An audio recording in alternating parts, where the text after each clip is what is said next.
Anong ganap sa mundo ng showbiz?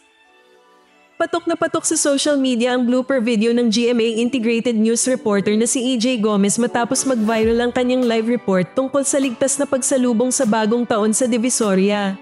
Sa nasabing video, seryoso sanang ipinaliwanag ni EJ ang mga insidente ng pagkakasugat at pagkamatay dahil sa paputok at nagmungkahi ng alternatibong pampaingay tulad ng Torotot at air horn na mabibili sa murang halaga sa Tabora Street. Ngunit nauwi sa aliwan ng report nang subukan niyang itest ang air horn na binili niya sa halagang 50 piso na bigla na lamang nasira, naputol at ayaw tumunog ng maayos.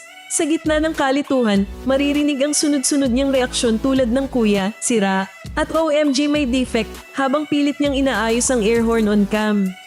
Lalong ikinatuwa ng netizens ang kanyang pagiging natural, game at profesional pa rin kahit halatang napipiko na hanggang sa magtapos siya ng report na may halong tawa at pagsuko. Ayoko na, Happy New Year!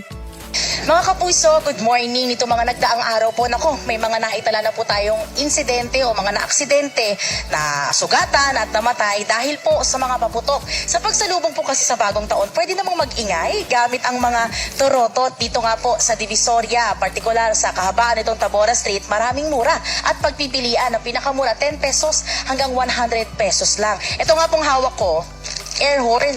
Bumili na tayo, no? Unboxing tayo. Kahit wala sa box. Mag-unwrap. Malakas daw to eh. So, titingnan natin kung pak na pak ba itong air horn na to. Mag-iingay tayo this New Year. Ayan. I-testing natin siya. Hala, naputol! Wait lang. Hala, naputol siya. Okay, wait. Ayan. Tapos, ganito. Hala! Paano ba to? Ayan. Bakit ganun? Paano, kuya? Wait nga. Paano ba? Kuya, bakit ayaw? Ganon, oh. Kuya, Sam, ate. Ayan, ba't ganun tumunog doon? Pinano tayo? Nabudol tayo. Uy, ate, sira! Wait lang mga kapuso, babalik tayo. Wait, huwag mong i-stop yung video, kuya. Babalik tayo, wait. May defect. OMG. Uy, kuya, 50 pesos ko. Ibalik mo naman. Ate, sira! Ba't ganun? Hindi siya nag-horn-horn.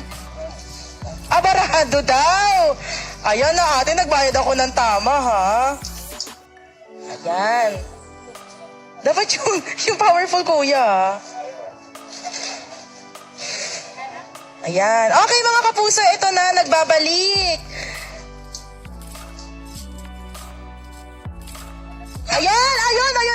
Ay, excited ako kuya. Okay, ito na. Binili natin ito 50 pesos lang. So, ito-try na natin siya. Ang daming nangyayari sa video na to. Okay, 1, 2, 3. Ay!